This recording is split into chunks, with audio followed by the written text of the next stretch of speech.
just great to have you all here.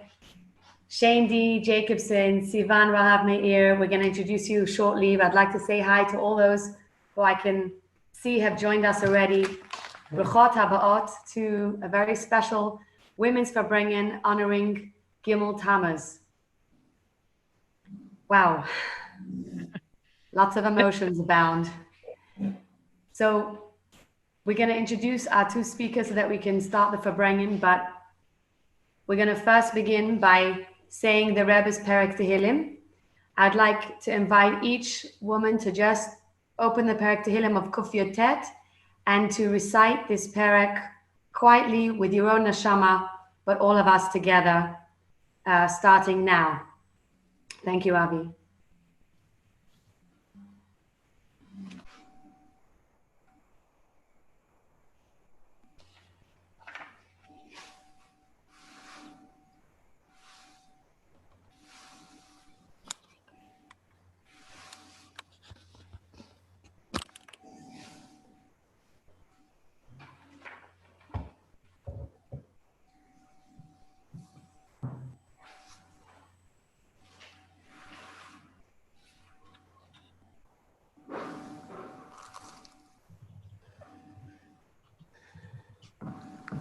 So, welcome ladies, welcome friends.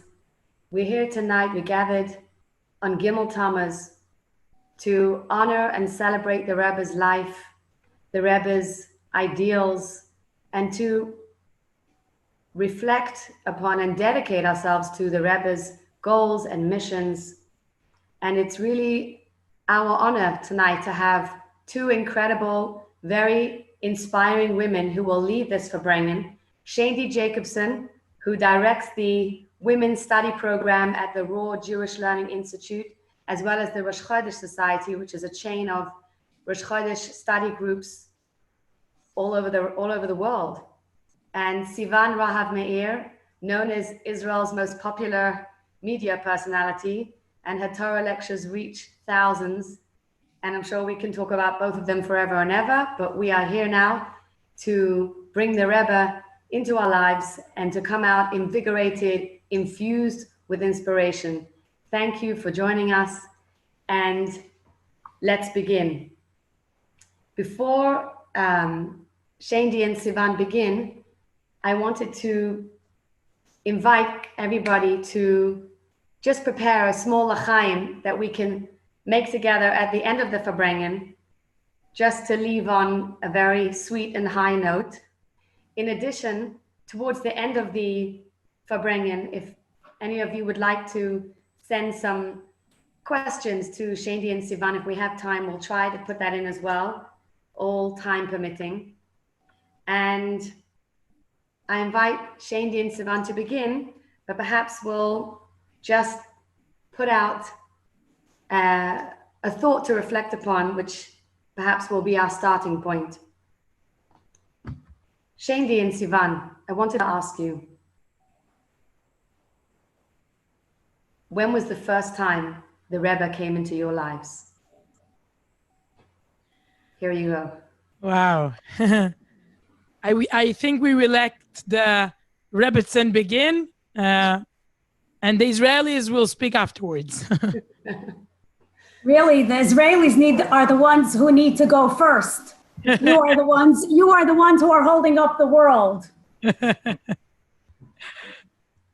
Okay, I'll begin very quickly. It's very easy for me to answer this question. First of all, thank you very, very much. Before I say anything, thank you so much to Rebbetzin, Cantorman, to Hannah, and thank you, SIVAN.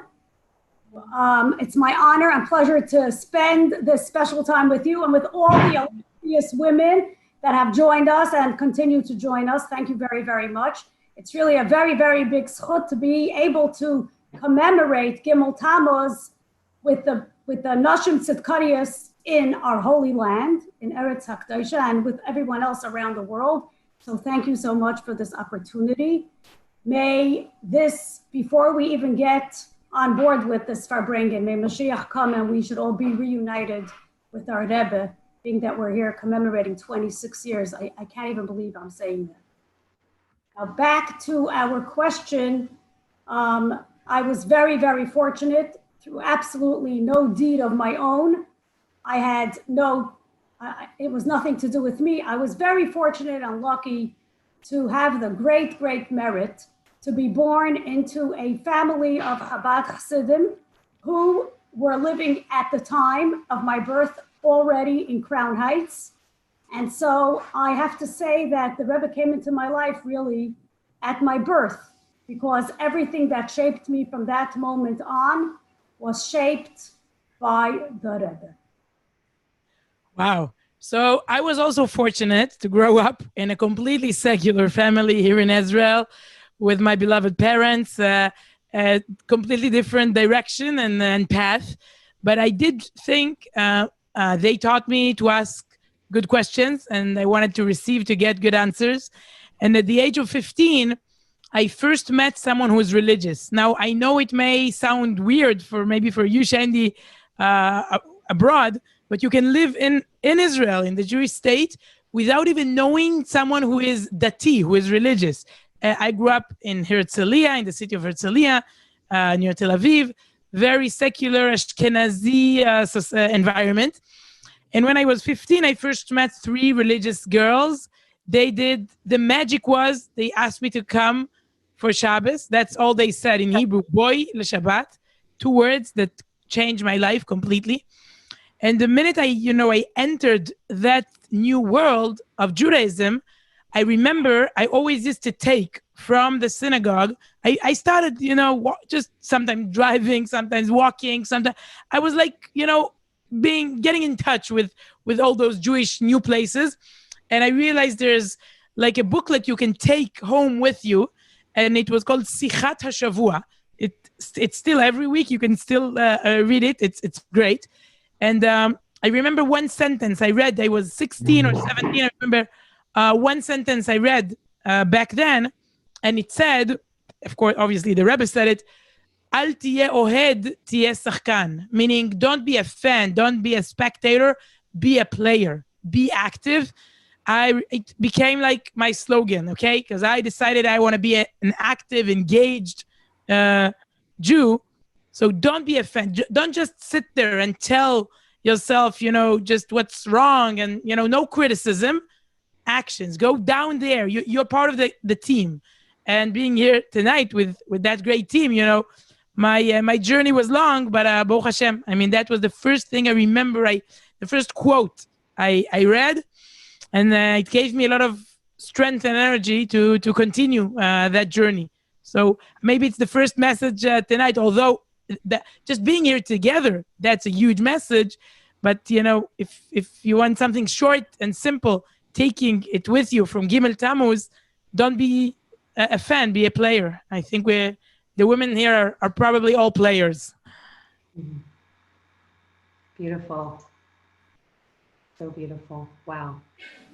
Well, you kind of read my thoughts, because I was going to ask you both to Farbengen a little bit about an insight of the Rebbe that you gained that totally blew you away, an aha moment discovered through a read or through something you heard. So you've already brought us into the next next wave. If you'd like to share another insight, and Shandy can share an aha moment in your life of the Rebbe. I'm sure there are many of them. I just want to apologize, since you're all English speakers, obviously, and I'm an Israeli. You can hear the accent. We're 8th generation. My kids are 8th generation Israelis. Okay, we didn't do anything. We were just born, but my ancestors came here many years ago.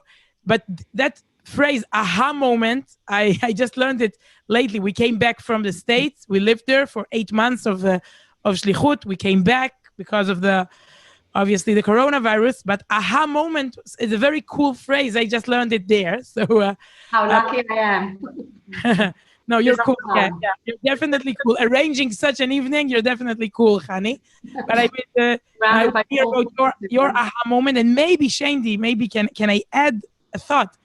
Maybe in a way it's harder to grow up in a Lubavitcher, in a Lubavitch family, Lubavitch background, atmosphere, the center of, Crown Heights, I guess.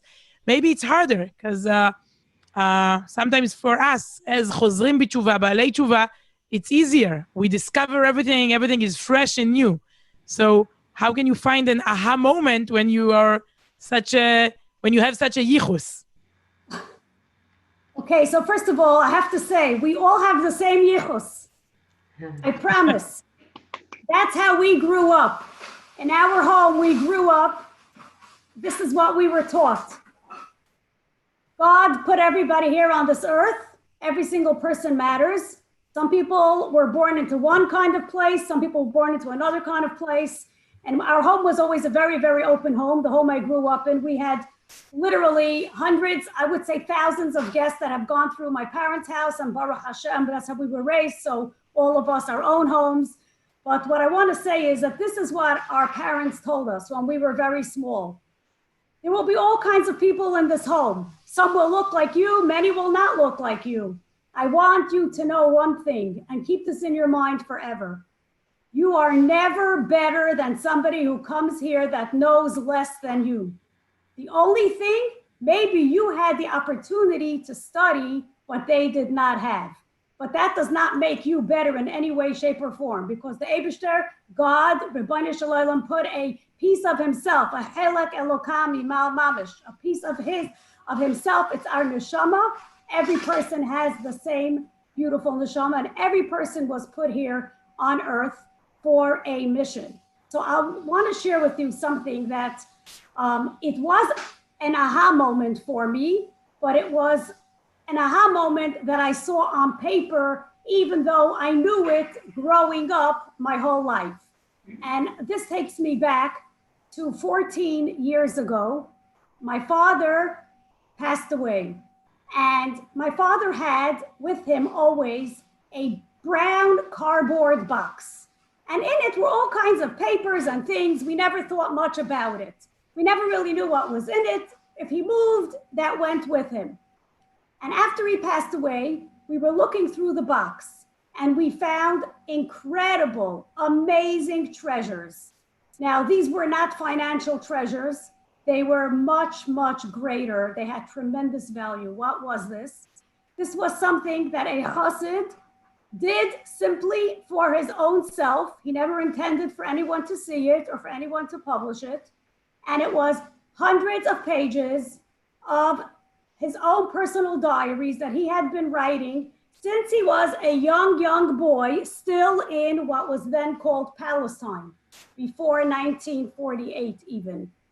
My father was born in Russia.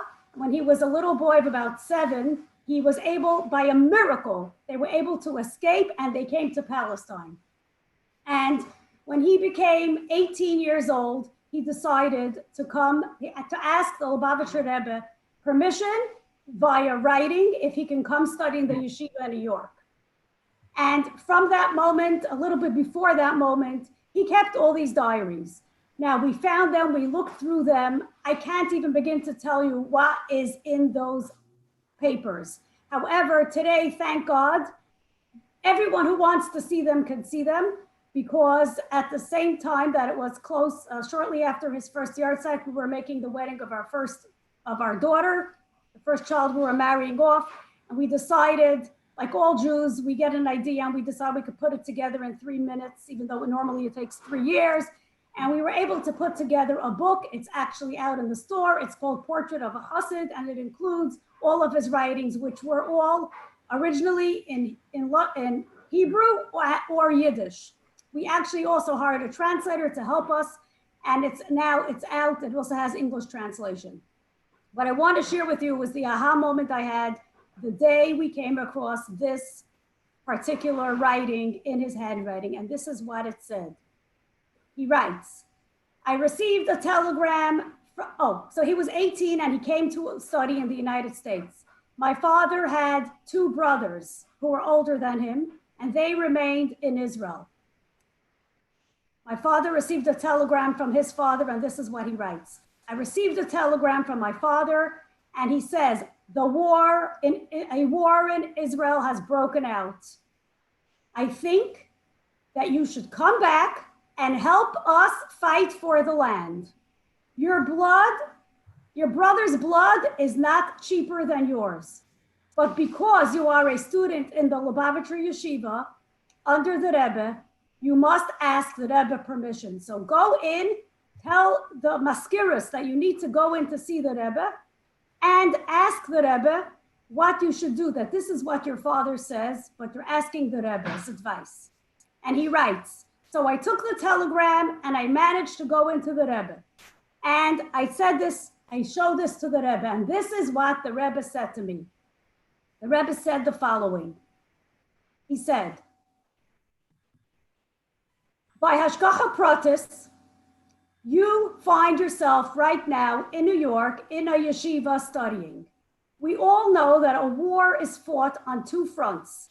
There's the front of the battle, people are the foot soldiers on the ground, the soldiers in the air, that's the Air Force, the ones in the water, the Navy, the Marines, and they fight physically to help us win the war.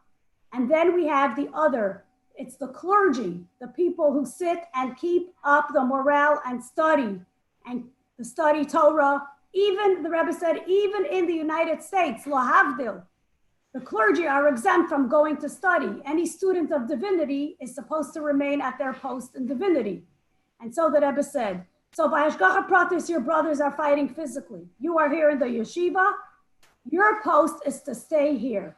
And then the Rebbe said these words, which to me is the biggest aha moment for anybody living at any age, in any place in the world. The Rebbe said, in times of war, a deserter is not someone who does not fight on the front lines.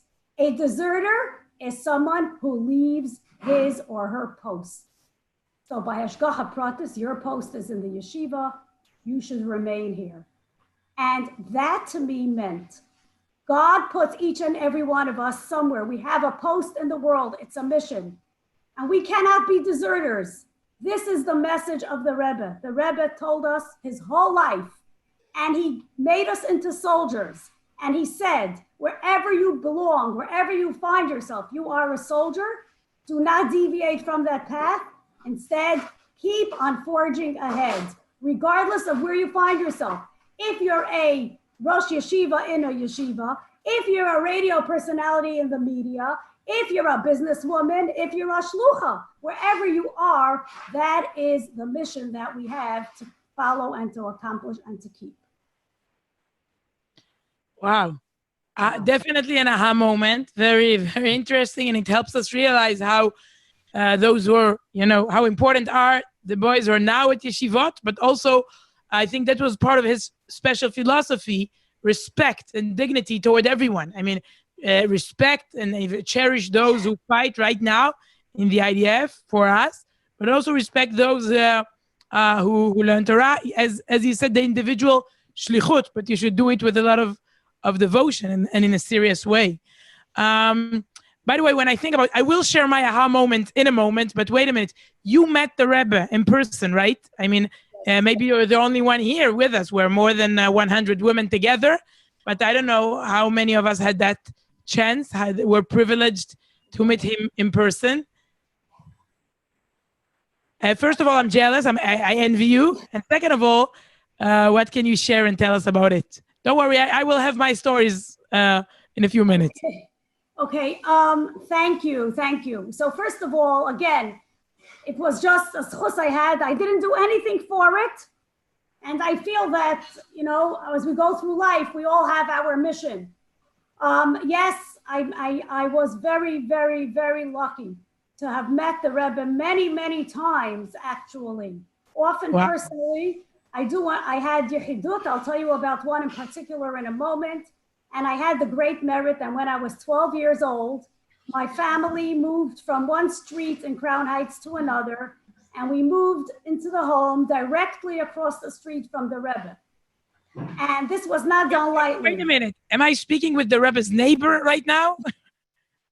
Again, it had nothing to do with me. The house was bought after many, many questions asked. It was for sale for a long time. And finally, my parents did buy it with a great, tremendous. Wow. We have the neighbors who, the son, he plays the guitar until midnight. We have the neighbors who are new immigrants. You had the Rebbe as a neighbor. That's quite, It was quite impressive. Quite okay. But I will tell you, one of my youngest memories of meeting the Rebbe is something that really has literally changed my life. Shandy, And not, Shandy, I can't Shandy. say it changed my life when it happened because it Wait, was all, I was only what do you want to say? Shandy, sorry to stop you for a minute. I'm just getting so many calls from people who are trying to get in. We have a capacity that's way more than 100, and for some reason, only 100 people can get in and way more want to join. Is there anyone who knows, any one of us hosts who knows how to open this? Avi, can you help us? You're on here, the tech. Just so many people are zapping me that they want to join, and I'm not sure how to expand, but the number should be way more than 100. We've got a premium number.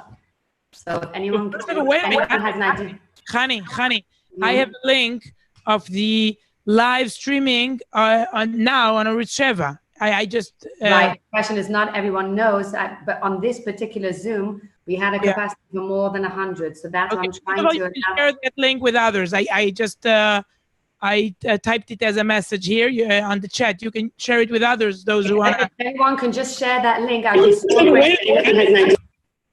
If you could share this link on groups that you know of, if you know of people trying to get in, that would help because. Where's the link for the live? Yeah, Sivan, if you could share the link for the live, that would be fantastic. I have it too, but if you're on the way, so.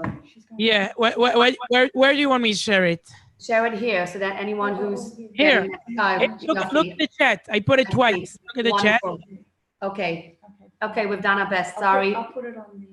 On the Bangalore. Okay, so we can continue. We've done our best. Thank you. Okay, so we have only the first 100 women who joined us. That's okay. So you're also that's the. We have another 100 who are knocking on the door to get in. I don't know. Yeah, how, so we'll give them the link. Sorry, but I do think you will have to reopen a Zoom link, and that will be complicated. But check it with the experts. I don't know.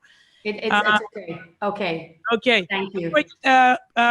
Please continue, Shaindy. I was shocked. But I just want to say something about neighbors. Since I'm speaking to Chabad of Talbia and Mamila, you are going to be my neighbors soon. In a week, we are moving, Bezrat Hashem, to Metudela Street. Wow. Sort of Rehavia, Shari Chesed. So Baruch Hashem, we left America, crazy Yetziat Mitzrayim we had, but now we rented a few places, but now we plan to move to Metudela Arbaim, for those who know the place. Fantastic. Near Diskin Street. So speaking of neighbors, welcome, friend and neighbor. Yeah. Okay, Shandy. Shandy, please continue. Okay, now I'm jealous of you. Okay, we'll all be together very soon in Yerushalayim. Okay, so of course I didn't realize the impact of this when I was 5, but I could tell you that once I grew up, this has never left my mind. So we were very fortunate that in honor of a special occasion in the family, in the Chabad family, the people that at least lived in New York, and then later there were other occasions also for people who came, of course, from everywhere. You were able to go and have a yichidut with the Rebbe, a private audience. Now that was for a wedding, a bar mitzvah, and also for the birthday of the head of the family. So my father was having a birthday. It was 3 days before Rosh Hashanah is his birthday. And around Tishrei time, the Rebbe always had yichidut. And this is the only time growing up that I remember that we had a family meeting. Our parents sat us down. We were 5 siblings, and they told us what it's going to be like to go into the Rebbe. And they told us it's like going to see the king. It's royalty. We're all going to wear our most beautiful clothes that we bought for Rosh Hashanah. It's going to be probably in the middle of the night because hundreds and hundreds of people are waiting. And then my father said like this, I will put a note on the Rebbe's desk and nobody speaks unless the Rebbe speaks to you. The Rebbe speaks to you, you answer. Okay, it was so special that this is way over 50 years ago. And I still remember what I was wearing that day. And we all were ready to go into the Rebbe. And I remember just being very tired, standing outside of the Rebbe's room in a long line. And finally, my parents saying, okay, we are getting ready to go in. And sure enough, this is what I remember next, that we walked into the Rebbe's room And I remember that the Rebbe spoke to my father, and then I don't remember what he spoke about. And then the Rebbe asked each of us children in age order from the oldest to the youngest what we had learned in school that day. Now, before I continue, I have to explain something to you. In those years, we went to school for the first time when we were 5.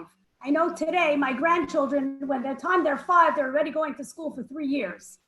But then it was wonderful to be home with your mother. I had no intention of ever leaving her. I was very happy. So it was a big deal that the baby in the family was finally going to school. And I have to tell you what happened. My mother took me to school on the first day. She introduced me to the teacher, and I still could feel that lump in my throat that all I wanted to do was cry when she left. And of course, the teacher introduced us all. She gave us all a seat to sit in. And I still remember that there was these old-fashioned wooden desks that they were each two were connected to each other. And I sat down, and there was a little girl that sat down next to me. To make a long story short, because we don't have too much time, as the first few minutes of the day started going on, I realized that this little girl, for some reason, does not like me. First, she kicked me under the desk, and then when the teacher turned around, she pinched me, and then when I was coloring, she pulled away my crayon. Anyway, in my 5-year-old mind, I decided that, you know what? When the teacher had told us that we're all going to go outside to play. So I thought when we go outside to play, I'll walk over to the teacher and I'll tell her that this child is bothering me. But before we had a chance to do that, for a 5-year-old, I made a terrible discovery, which was that this little girl was the teacher's daughter. And in my 5-year-old mind, I couldn't figure out how to tell the mother that her daughter is bullying me, right? So we didn't know that word. We didn't know the word bullying yet. Anyway, so I just decided to keep quiet. The day was over. My mother came to pick me up. Everyone asked me how school was. Everyone made a fuss. I said it was amazing. I don't know why till today, why I did not say the truth. But after that, every day there was a big struggle in our home. Some day I would cry, I don't want to go to school. I would say, I can't go, I don't feel good, all kinds of things. Some days I won the battle and I got to stay home with my mother and I was delighted. Some days I lost and I went to school and I was living in fear and terror. And my parents couldn't understand what was wrong with me. I was the only child in the family that didn't want to go to school. Anyway, so here we are. It's a few weeks after school starts and we're going into this that night. The Rebbe asks each of us what we learned in school that day. And he asked my sister, and interestingly enough, she responded what she had studied in her Hebrew studies. And then the Rebbe asked her, what did you study in your secular studies? And he asked her about that. Then he asked my brother, my next sister, my next brother. And then the Rebbe said to me, now this whole exchange took place in Yiddish. I'll translate. That was our first language. I didn't even speak English till I went to school. And the Rebbe said to me last, and what did you learn in school today? And that was one of the days where I had won the battle and I had not gone to school. So I became very embarrassed and I didn't know what to say. So I just looked at the floor and the Rebbe said to me in Yiddish, what's the matter? You're embarrassed to tell me? And somehow my 5-year-old heart just burst and I burst out crying. And at that moment, my father said to the Rebbe, we don't know what's wrong with her. She refuses to go to school. The teacher said everything's okay, but we don't understand what's wrong. And this is what the Rebbe said. He said, he took both of his hands and he went like this to my parents and he winked at me with his eye while he did that. And he said to my parents while looking at me, Sorgt sich nicht, Mistana hat eine Amegala gecheppet. Don't worry. Probably one of the little girls started up with her. And at that moment, I felt like all my worries had gone. We came out and my father picked me up and my parents were hugging me and they said, what happened? I said, don't you know that kid, she hit me, she kicked me, she pinched me. They said, why didn't you tell us? I said, I couldn't tell you because she's the teacher's daughter. Even though I don't understand, now you could understand why children don't tell when you're an adult. Anyway, you could imagine the next day, my mother took me to school. She explained to the teacher. And of course, she changed my seat. P.S. This girl is a very dear friend of mine till today. She's a super powerhouse, and I'm not joking. She has a large family, a very successful business. She had massive energy. Okay. Taught me Wow. tremendous sensitivity. And when I became a mother, these words came into my mind every day. When I became a teacher, I never forgot these words. Never walk into a classroom without thinking that something may be in the heart of a child and you could make it or break it. Yeah. Wow. That's incredible. That is incredible. Shaindy, you kind of just, you anticipated my next thought, which was, Shaindy and Sivan, do you have a story of the Rebbe close to your heart that you can Farbengen about here? And you've just done it a la carte. Wow. Wow. I think that Wow. story, and it's an endless source of stories. Think about it. 26 years passed already. And what a loss and what a mission, what a task we should all take upon us. I mean, the project, okay, we should all end and finish, reach final redemption. We still have a lot to do, but I think those small stories, I'll tell you something personal, okay? Whenever I come to the Kinus, and I love that annual event, twice I saw the men's Kinus, and once I was part of the women's Kinus this year. Wow, boy, that was quite an experience, because I think 2 weeks afterwards, the world basically collapsed, changed everything, like upside down. I just want to say something. Imagine 4,000 women sitting, dancing, hugging each other together in one hall. Okay, that was the event I covered as a journalist. I work here in Israel as a journalist, and I covered it for Channel 12 or 12 for Israeli TV. And the video, we edited it there. I mean, we lived in New York, and me, my husband Yedidia, we worked very hard arranging and editing everything. And that became, Baruch Hashem, the rating was boom, was really, really high. It was a really successful part of the news that night. It was even the most watched every night. They check the rating. It's called rating per minute. They check the rating per minute. And that was the most watched, the most viewed minute that night on Israeli TV.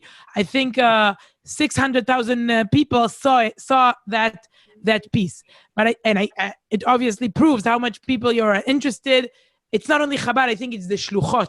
I think if I was covering the Shluchim annual Kinus, it wasn't so interesting. The fact we're speaking about Shlichot, these are not, Eshet HaShaliach, the Shaliach's wife. No. They're Shlichot. I think it shows something. And that's part of the special message of that day and of the Rebbe. I mean, making each individual into that Shaliach. You shouldn't be a Chabad Chassid in order to understand that you are sent here for a mission. That the soul was sent. Shaliach in Hebrew means shlichut. I guess most of the women here understands Hebrew. Shlichut, to send someone somewhere, and our soul was sent, from the Olam Elyon, the world up there, into this physical lower world, and we all have this mission. We all have our shlichut to do here. I think that was the Rebbe's philosophy in a way, making us, all of us, making us shlichim. That's how I see it. I mean, I think that's the main thing we can take from that day. Okay, that's incredible. Do you have a story of your own that's close to your heart? What's your favorite story of the Rebbe? Sure. I'll tell you something. First of all, that's the first Gimmel Tammuz event that is really taking place on Gimmel Tammuz for me, because that special day just started here in Israel. It's during that week, I had the chance, of speaking to many communities. Yesterday, I spoke with the Jews of Japan. I guess the shlucha there. She invited me to speak. I think her name is also Khani, by the way, if I remember correctly, but also Japan and London. We had an event for the Hebrew speakers of London. It's funny. I spoke in Hebrew with the people of London and in English with the women in Yerushalayim. That's quite confusing, but we had a huge event in Hebrew with great communities in London, and also Milano in Italy, and New York, obviously. And what else? Oh, of course, Uganda. How can I forget Uganda?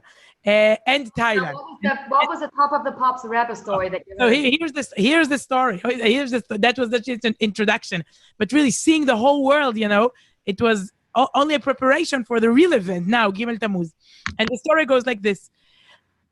I don't know, it's I find it very exciting, very sad, but also very, very exciting. Okay. Imagine the Jews of Ukraine, Odessa. The shlicha there, Chaya Wolf, I'm proud to say, a friend of mine, she told me she almost cried. Erev Chag Shavuot. They prepared, before the holiday, they prepared the synagogue in order to invite the kids to listen and hear the 10 Commandments, to hear Aseret HaDibrot, according to the minhag, to invite the kids. It was one of the mivtzoim, one of the projects the Rebbe encouraged to bring the kids to listen to Aseret HaDibrot. They are, it's their obligation. They are the arevim in order to pass it on to the next generation. So they realized they can't do it inside their synagogue, their shul. It's not, you can't bring the kids in, social distancing. So what they did was building new synagogues on, the sidewalks, the pavements, basically on the street, okay? So they built something out of wood, and they told the people, that's how we'll celebrate Shavuot this year together. So 2 Ukrainian men, Jews, reached, they came and asked Chaya and her husband, Harav Avraham, and they told them, wow, Sukkot, where is Arbat Aminim? And they were like, oh boy, what's going on here? Why are you asking for Arbat Aminim for the 4 species? Lulav, Adas, Etrog, Arava. What's wrong with you? And those 2 Jews said, what do you mean? We saw the sukkah outside of the Chabad house. You built the sukkah. It's Sukkot. How unaffiliated can you be? How lost? You seriously think it's Sukkot? It's Tishrei? No, it's Shavuot. It's the month of Sivan. We received the Torah. Tell me, if you think now, we're celebrating Sukkot, we're about to celebrate Sukkot, where were you during Yom Kippur 4 days ago? Where were you during Rosh Hashanah? Chaya told me that story with tears in her eyes. And I told her, I think that's the most fantastic story I heard for Gimmel Tammuz this year. We still have millions of brothers and sisters out there. We tend to think it's us.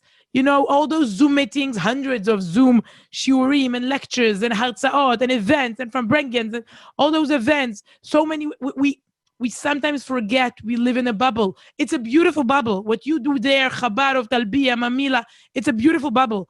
But we should always remember, unfortunately, the majority of the Jewish nation is now outside of that bubble. They seriously think about it. Can you imagine? You would think it's Sukkot right now. I mean, how many things you should forget in order to think that now it's the holiday of Sukkot? I mean, how much knowledge do you have?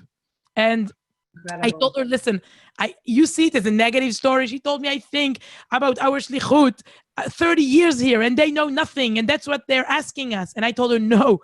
That's a reminder. It's the most beautiful story I heard, and I'm going to share it with others. I promised her, and that's what I'm doing here. Always remember, you said hundreds of women want to come in. Millions of women are not here with us now on this Zoom meeting, and perhaps they don't even know what Sukkot is. Okay, that's even a harder situation, and it means there's homework here. That we have a lot of work to still do together. That's our mutual project for our generation. Wow, that's incredible. That reminds me of a Shavuot story that happened this year to me, which took me back many years to a story that's very close to my heart about the Rebbe, the one that first really brought me to understand in my small mind just a little bit of what I didn't understand of the greatness of the Rebbe. So what's the story? So when I was 7 years old, which seems many moons away, my mother took my sister and myself to the Rebbe for our first Yechidus meeting. And I still remember the hype at that age of 7, thinking, wow, I won the jackpot. I'm going to see the Rebbe. And I won't go into all the details that led up to getting into that room, but when I was finally standing in front of the Rebbe, I had an X-ray that I won't forget. I still feel the X-ray of the warmth and the love of the Rebbe, and that feeling that this man knew everything about me, what I was, what I am, and whatever I may try to be. The Rebbe knew it. There was no doubt in that little brain of mine that this was, wow, a generator from which I'd be able to draw a lot of kochot. Now, that day, my mother had taken us to daven in 770. And of course, that was my first real live davening with the Rebbe. And I saw hundreds and thousands of Hasidim come to daven with the Rebbe. And all the eyes were pointing to that one little space by the red chair. The red chair at the corner, yeah. Famous red chair. On the stage. That's right, that's right. And just when those feelings were growing inside me of, wow, this is incredible, incredible, what a great man. Look at all of us looking up to this great man. That great man, the Rebbe, in the middle of davening, bowed so low for Moedim, it shocked me. Here were so many Hasidim looking at the Rebbe as if he was, and he is, wow, the greatest man ever. And this greatest man was the most humble being ever. And I walked away not being this football fan of the Rebbe, but wanting to daven to Hashem better. That's what the Rebbe did to me. I saw the kavanah and the avodah, and it struck me. And with that, I went to the Yechidus that night. And what happened during that Yechidus brought home even more poignantly what I had seen that day in davening. Because what happened was the Rebbe was talking with my mother, and the Rebbe asked me a few questions, and then the Rebbe turned to my sister. And the Rebbe asked her, in Yiddish, did you receive Chanukah geld from me this year? Now, the Lubavitch principals of schools around the globe would receive Chanukah geld, money to give out to the students. And so my sister, Sarla, answered, yes, I received Chanukah geld from the Rebbe. And the Rebbe looked at her very intently and very kindly and opened his drawer. And just to her, the Rebbe turned and he gave her another Chanukah coin, geld. And he said, just in case you didn't receive or you don't have it, here, I'm giving you Chanukah geld. And my sister said, but I received. And the Rebbe insisted and gave her the Chanukah geld. When we returned home, it turned out that she had lost the Chanukah geld. And my parents were too afraid to tell her, but the Rebbe knew about the pain that would be caused to this child, that her famous, incredible Chanukah geld was lost. And so he preempted that by making sure that this little child was so busy with running the world of Yahadut and whatnot, but it wasn't less important to worry about this small child. And that's a story that actually brought me to Erev Shavuot, because Erev Shavuot, I was thinking to myself, oh no, 26th year of Gimmel Tammuz is coming. It's around the corner. And I always begin with these feelings of, wow, I saw, but my children, how will I ever fire them up with the Rebbe that's inside me? How will they ever do it? How will they ever get it? How will they get it? They just they don't see what I saw. It was the night before Shavuos. I was busy making my cheesecakes. And it was about 1 o'clock in the morning. And I saw there was a light on one of the kids' rooms. And I went into the room and I saw that one of the children was awake and it was dark. And they had a little flashlight under their blanket. I said, I don't believe it. You're reading? You're reading now? You're reading now? Why are you up? Why are you up? And I lifted up the quilt. And underneath the quilt was a book called Rabbeinu Nisiyenu. I just gave that child a big hug and I thought to myself, don't worry about connecting them. These children are connected today in a way more than ever before, with their chitat, with their Rambam, with their shiurim, in such a powerful way. The Rebbe's energy is here evermore. And yet, it's 26 years, and I still can't believe that it's 26 years after Gimmel Tammuz, because I remember the first Gimmel Tammuz saying, no, it can't happen. The Geula has to come. And here we are 26 years later. I'm asking myself, 1 minute. Where's the Rebbe? Show me, give me some strength So I'd like to, being as it's a Farbengen now, I'd like to share with you a nigun that really is for Rosh Hashanah, but was composed with a little expansion by Eli Marcus and friends that really, I think, belongs on the table on Gimmel Tammuz, and each person can take what they want. But it was so precious to me, I decided this is a gift I wanted to share with you right in the middle of Farbengen so that we can take off on high after that. Olam HaNigun is higher than Olam HaDibur. You know, Chani, we have Olam HaNigun and Olam HaDibur. So let's uplift ourselves. It's a new level, a new stage, and you take us there. Ivan, you're the Chabadnik. Let's go. Adi, can we please have that nigun and just go into a bit of Hitbonenut?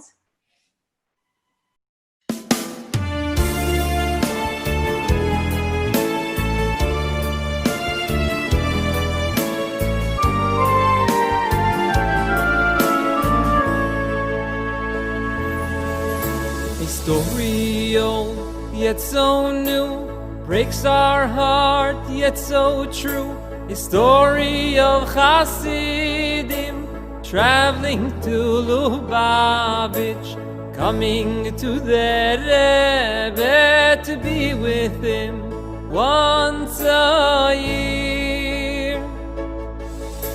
A month goes past, the time draws near. He must depart from what's most dear, returning to his city where Hasidim await him. Tell us, dear Chassid, what did you see? What did you hear? L'chaim, friends, with tears in his eyes, mirobin REBBE, the Chassid replies, no matter who we are, just being there gives us strength for the coming year. But tell us what you heard, the Hasidim demand. My mind was full, my heart was clogged, I could not understand. The Maimarim were too deep, I couldn't hear a thing. This is all I can repeat. Nahoy tiku b'chodesh hashvi'i shuvo Yisroel ayramoy laroy amamam ayayo naroy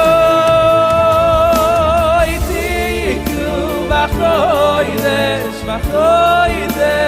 hashvi'i shuvo Yisroel ayramoy laroy amamam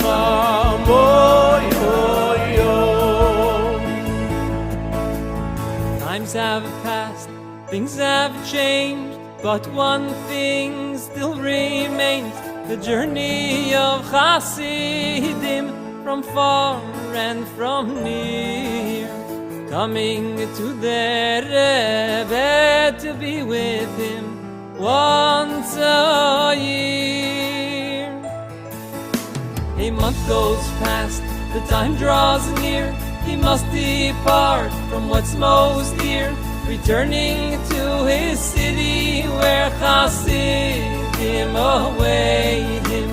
Tell us, dear Chassid, what did you see? What did you hear?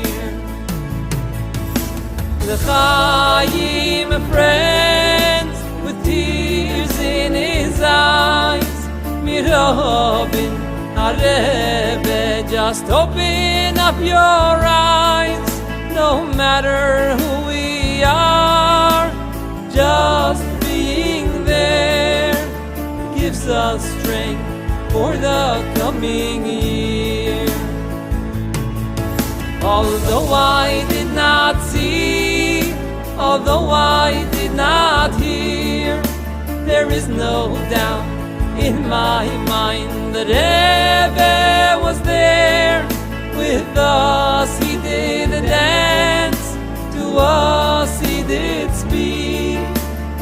this is all I can repeat. Nahoy tiku vachoidesh ashmi shuvo Yisroel ayeramoy laroy amama ayayo naroy tiku vachoidesh ashmi shuvo Yisroel ayeramoy laroy amama moy yo.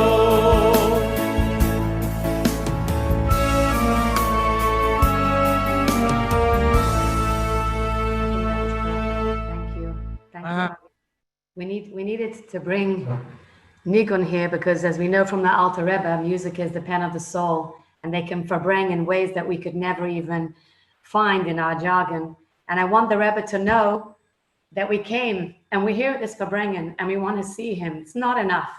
It's not enough to have our kids connected. We're living through crazy times and the world is begging for the Geula, and we want to be inspired and empowered as to how to drag ourselves with these last few moments towards the Geula. And so therefore I put it out to you, Shandy, and then we'll go to Sivan and we'll say L'chaim. Can you share with us an overchein? We know the Rebbe always spoke tachlis after Farbengen. What's the overchein? How do you see the overchein for all of us women, V'shat Yisrael, to take away from a Farbengen and resolve to really not just do, but to live and to feel until we've reached the Geula? Wow. I want to say that I think each and every one of us has to have the same answer, and that is the Rebbe told us that he did everything he could, and he leaves it now to us. Wow, that is not a light statement of any kind, but as Sivan said earlier, that's exactly the mission that the Rebbe left us with. He left us with a mission that each and every one of us is a soldier, is a shliach, a shlucha. And to every single person out there in the world, of course, not just our little inner circle, but every single Jew. And sometimes it's a little bit more comfortable, and often it's a lot not comfortable. But we are faced every day with numerous, if we open up our eyes, we see every day there are numerous opportunities for us to have hashpah on the world and whatever we know. Like the Rebbe said, if you only know Aleph, you're obligated to share Aleph with another Jew. If you only know Torah Tziva, then you're obligated. You don't have to be the greatest scholar. Whatever you know, you have to share with another person. And this goes in Torah study, it goes in Yiras Shamayim, it goes in Kabbalah's all, and most important, I think, it goes in our Tchunas HaNefesh, in our human nature, in our being kind and good. The Rebbe himself said to add in deeds of goodness and kindness. I'll share with you something that, you know, when I think about it, it just makes me cry, but it shows you, you know, some things are more glorious to be part of, and some things are very, very difficult to be part of. But you never know. Hashem calls upon us to do something to help a Jew who needs help. It doesn't matter where the Jew is, what the Jew is, who the Jew is, matters not. What matters is, I'm a Jew, I have to connect. We all know the famous thing of the Frierdiker Rebbe, the Rebbe Rashab and his brother, Reb Zalman Aaron, were playing as children. They play, what do children play? Children play what they see at home. So we would play whatever we play. They played Rebbe and Chassid. So one of them dressed up like the Rebbe. That was, actually he was younger, but he did become the Rebbe. That was the Rebbe Rashab, the fifth Chabad Rebbe, and his brother Reb Zalman Aaron, who was about a year and a half older. He was the Chassid. The Rebbe Rashab put on a little jacket and a hat and a gartel and sat himself down by a table. And there was a knock on the door. And he said, come in, and in walked in his brother, who was the chassid who came to seek counsel. And he walked in, and the Rebbe said to him, how could I help you? And he said to his brother, Rebbe, was is a id? Rebbe, tell me, what is a Jew? And his brother, in his wisdom, 7 or 8 years old, looked at him and he said, a Jew? A Jew is a fire. So he grabbed his brother's hand and he said, yeah, if a Jew is a fire, then why am I not getting burnt? And the Rebbe Rashab looked at his brother, 2 little children, and he said to him, yes, when a person touches a fire, when something touches a fire, it gets burnt. But when one fire touches another fire, it doesn't get burnt. It becomes one big roaring flame. So this is what no matter what we touch a Jew, we are connected, and it doesn't only help the Jew, it helps us, and then it helps the world. So I'll share with you, it was literally right before Pesach, maybe 2 days before Pesach. And it was a very difficult time for everybody in the whole world. You know, we all know it was Corona and lockdown, and Pesach and family was never in my life did I have a Seder with only my husband and I, but that's what it was. It was a very, very sad time. It was making, you know, here in Crown Heights especially, we lost tremendous amounts of friends and people that we knew. And at the same time, I had a family member that was very, very ill. And it was very, everything made me cry. And living here, you heard in Crown Heights, especially on Eastern Parkway, because that's where I live, 24/7, the sirens of Hatzalah. And I'm not joking. We felt like we were in a war. And it was very, very difficult times. And my sister, who is a shlucha, her name is Reichel Margolin in Norfolk, Virginia. And she called me and she couldn't even speak. And she said, you won't believe this. I have to tell you what I just finished doing. And she said the following. She said, who would have ever thought that a day before Pesach, I would find myself doing this? I never thought I would do this in my entire life. It's the last thing in the world I would do. But this is obviously something that the Rebbe sent me here, because maybe this was the whole reason I have to be here. She lives here for over 40 years. And she said she received a phone call from the hospital in Virginia, in her town. And somebody said, we found her number. We were told to call Chabad.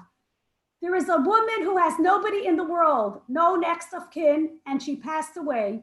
And we were told that she needs a Jewish burial. So we called the Jewish Burial Society in this town. And they told us that all the people who are part of the Jewish Burial Society are elderly, and they were warned not to do anything because of the COVID-19. And so we don't know what to do. What should we do with her? So the Burial Society said, if anyone could help you, it's going to be Chabad. So my sister said, 1 minute, I'm going to see what I could do. And she said, what did she do? She called a Rav and she said, I never did Tahara in my life. I know nothing about this, but this is a Jewish soul. What should I do? And they told her to call the Havra Kadisha over there and see if they could help her. So she called, she said, look, I won't. She called the doctor. He said, the woman didn't pass away from COVID. It's okay, it's safe. He said, so between the rabbis and the doctors, she went to the Havra Kadisha. They gave her Tahrichim. They gave her a crash course in 10 minutes, what she had to do. And the doctors told her how to suit up and everything else. And she said, she's telling me this, and she's crying on FaceTime. And she says, so I came to the funeral home. She says, and I did whatever I was supposed to do. I never did such a thing in my life, she said. But all I kept thinking about was what it says in Parshas Emor. What does it say? That a Kohen cannot be busy with a person that passes away. He's not permitted no matter what. And then it also says, not his mother or his father. So we all know, Rashi and the Mefarshim say, what do you mean? It already said he can't be near a mace. Why also, of course, anyone means his mother and father too.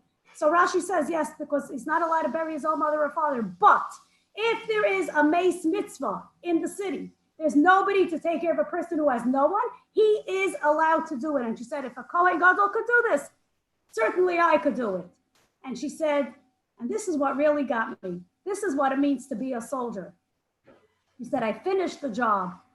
And then I stood up in front of the woman. And I said to her, I'm asking you, Mechila, I hope you forgive me if I didn't do something right. I promise you, I did the best I could for whatever I knew. Please forgive me. She said, and this is what I felt. That was my shluchus.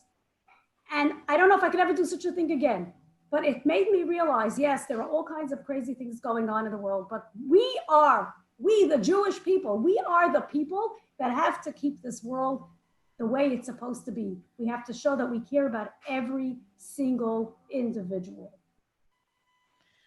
Wow.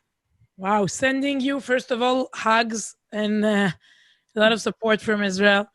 To you, to the people of Crown Heights, we think about you. We pray, we daven for you. You were there for us. For years, you prayed for the people of Israel. And we know what's going on in the States, in the communities. And the story about your sister is really overwhelming. Kol hakavod. And my message is much more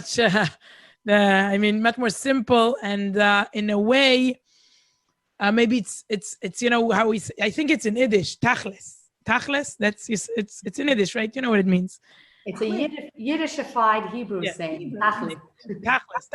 Tachlit, something practical, something lemaise, something tachlis. What do you say?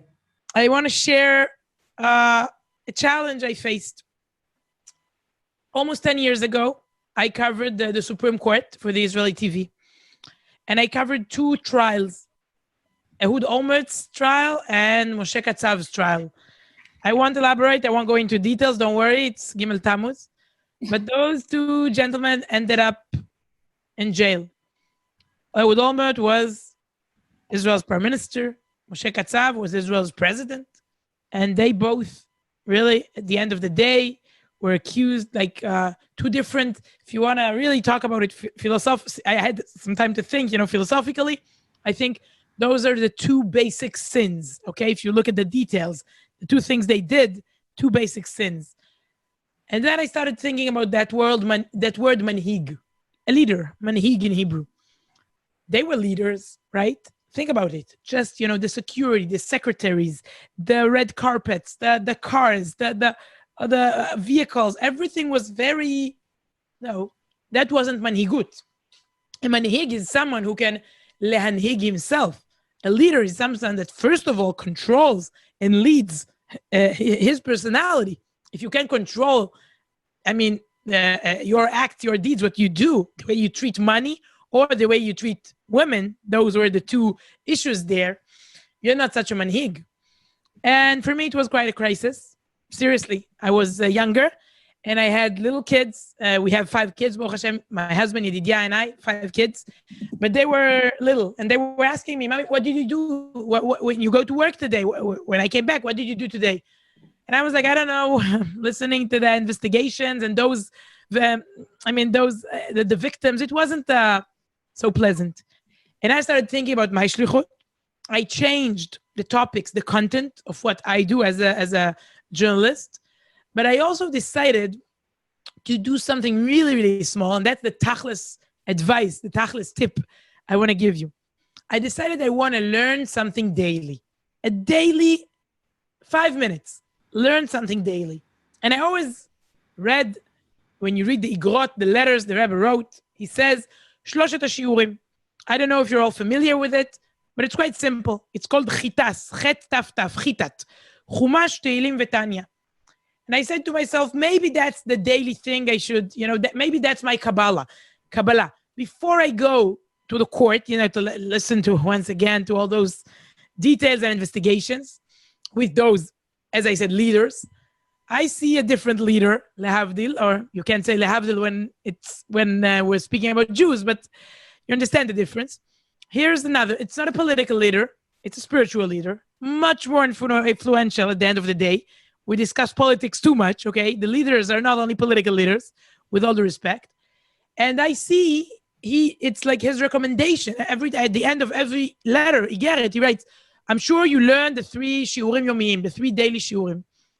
And I thought something short, accessible, available, daily may help me. So I took this booklet called the Dvar Malchut, and I started learning just the daily portion of the parsha, the weekly portion, a karua yomi, the 1 out of 7 parts of the Parsha every week. And then suddenly on Shabbat, you realize, wow, I finished, I read the whole Parsha. How can that be? And so that's the Chet, Chumash. Then you have Taf, Tehillim. I said 3-4 chapters. It's very simple. And then once a month, every Rosh Chodesh, I realized I said the whole Tehillim book. Am I, you have those old ladies sitting at the Western Wall all day. It's not me. How can I say the whole Sefer Tehillim Shalem in 1 month? Incredible. And once a year, if you learn one paragraph of Tanya, Chet Taf Taf, Chumash Tehillim Tanya, if you learn just one part of the basic book of Chassidut Tanya, even if you don't understand, I think the soul understands. I mean, something, a deeper, you absorb something, even if it's, too deep for your brain, something is absorbed. So you learn one paragraph, and then at the end of the day, once a year, you, meaning me, okay, I will finish reading the whole Tanya book. That's impossible. Well, it's possible.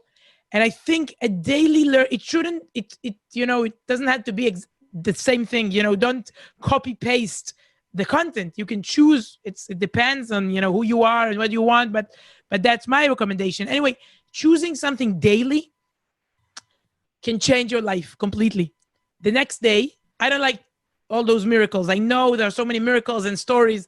I usually tend to look for stories that will help me be a better person. I don't need all those proofs and miracles about, tzaddikim. But what can I tell you? The next day, I started learning.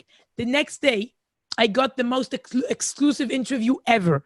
Moshe Talansky, the key witness in Olmed's trial, asked me to interview him. That's really, it's impossible. But that's what happened the next day, okay? I said, okay. As I said, I'm not looking for miracles and signs, but that was a nice thing that happened one day after I started. Baruch Hashem, many years passed. And since this, COVID-19 crisis started, it was really hard. And this week, before Gimmel Tammuz, I said to myself, listen, you must be more serious. I think for 2 weeks, I missed and I skipped and I forgot to say the Tehillim, the Chumash, the Tanya.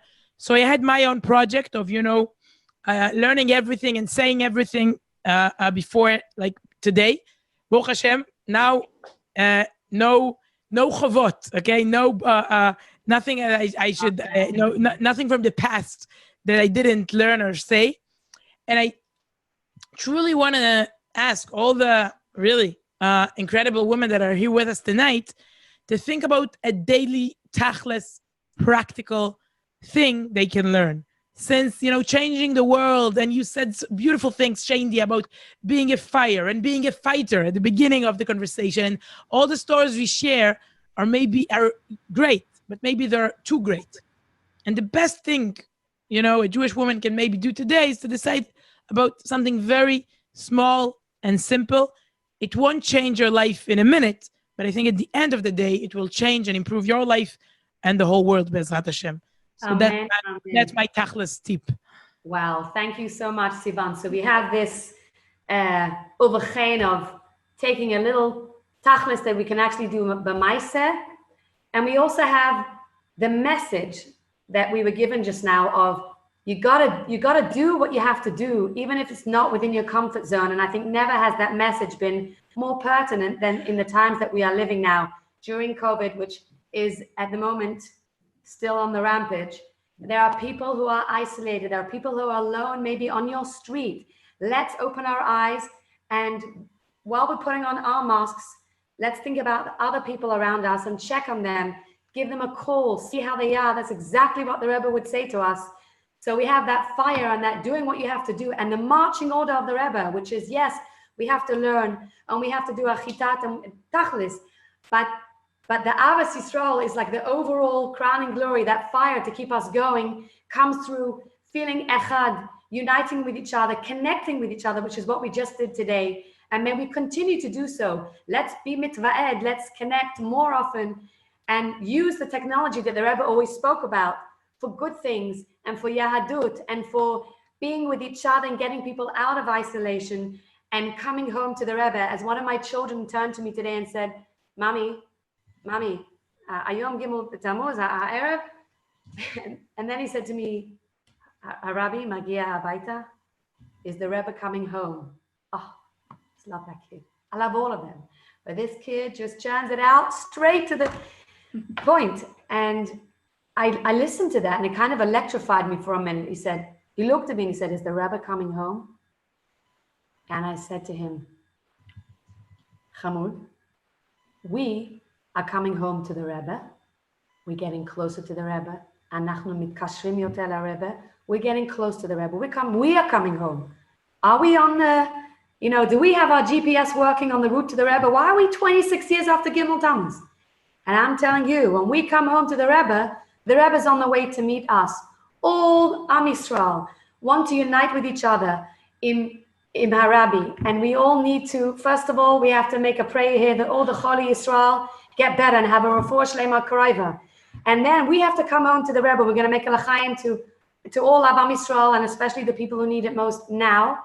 But let's leave tonight by saying, first of all, let's stay together. Let's stick together. You and I, we're not alone. We have each other. We have a Rebbe. We have a Kadosh Baruch who is running this world. And we have to just keep close to him. And then we can ride on the shoulders and take that last really bumpy ride to Geula, to that yellow brick road of Geula Achshav. But let's remember, we need to come home to the Rebbe, and the Rebbe's on his way to us. Thank you so much, SHAINDY and SIVAN, for firing us up with your warmth. Thank you, friends, for being a part of this, whether it was on Zoom or on YouTube or on Facebook. And let's say l'chaim. Everyone, take a glass, fill your glasses, think of those people who need your brachas. Think of all of Am Yisrael. Let's make a l'chaim together. SHAINDY and SIVAN, go for it. Let's unmute everybody, and everybody should say l'chaim. Which one you go? L'chaim to each other. I am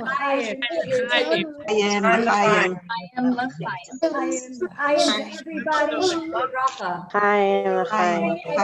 We just want to leave. If you could still hear me, I don't know. Can you still hear me? Okay.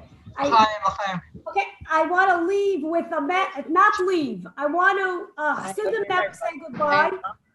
So we're not saying goodbye. In Mirz Hashem, we will be reunited again, not only on Zoom, but for real. This time we will all be coming to you. Amen. That's why Crown Heights, I said, no one has to come here anymore. We're all coming to Eretz Yisrael. I always tell everyone who goes to Eretz Yisrael, the last time I was there was a few years ago. It's time to come back. We actually planned a trip, but we couldn't take it now. So, Mirz Hashem, I tell whoever I know that's going, please save me a beautiful spot somewhere not too far from the Har HaBayis. But wherever it is. There's one here for you right here. I'm sitting with the background outside my window. You can see the Kaisel. In that window behind it is the Kaisel Amaravi, right there waiting for you. I actually have a brother who unfortunately is no longer with us. He had passed away very young from an unfortunate situation. But he was one of the first children. He happened to be visiting my uncle and his children. That was at the Ravi when it was liberated. So we grew up feeling like, I know it's not supposed to say this word, but I tell everybody I'm a Zionist, and that's it. So we're all going to be coming back in Mirz Hashem very, very soon with the Rebbe leading us. So I want to share a bracha. These are literally the words that the Rebbe said to my father when he was turning 23. He had such a fantastic bracha. I share it with all my friends, my relatives, and each and every one of us here today. I'll say it in Yiddish and I'll translate it, but I think this is really the real uvechein that we each and every one of us has to do in our own way. Each of us has a way to do it. So the Rebbe told him the following. The Rebbe is telling him about the Friedrich Rebbe. He said, der Eberster soll helfen, als a Teil von die Sachen, was der Rebbe hat gewollt ausführen, sollen sich aufhören werden durchgeführt. God should help you that at least a little bit, a part of some of the multiple things that my father-in-law, the Rebbe, wanted to accomplish in this world should be accomplished through you. This is a universal bracha to each and every single one of us. No one is too small. No one is too big. This is the great equalizer. We're all here in this world together. We all desperately need Mashiach. We all want to see a world of goodness and kindness and beauty and grace and wonders and miracles. So Hashem should help us. I don't know, I could just say that I find that women, Jewish women, we say it from our heart and we mean it from our heart. So the Eibishter should have Rahmanis that the Nashim of this generation, I only take the liberty of saying that they're Nashim Tzidkani because that's what it says, that they are this generation, the last generation of Golos, they are the Gilgulim of the Nashim Tzidkanias of Mitzrayim. So just like they were redeemed from Mitzrayim, so should we be redeemed from this Golos. L'chaim, to long life, l'chaim, to wonderful things, to be reunited with our Rebbe. Everybody who needs refuas, yeshuas, and geulas should be granted them, each person according to what they need. May we all merit to see the Rebbe today. L'chaim. Amen. L'chaim, gesund, geula, together with everybody. Thank you so much for joining us. Thank you, Sivan. Thank you, Shaindy. You were warm, and just really, really special. Thank you, everybody. Thank you. Toda rabba, everyone. Hi to everybody, and we will really meet together. Amen, amen. Toda rabba. Toda Hani for organizing everything. That's right. Honey, thank you. Thank you very, very much. Thank you, We weren't here without you. for carving space in your crazy schedules to come and be together and just empower us. Infuse us with inspiration. You definitely did. Toda, toda, toda. Yashar koach. Toda to all of you. All the best. Be well. Thank you so much.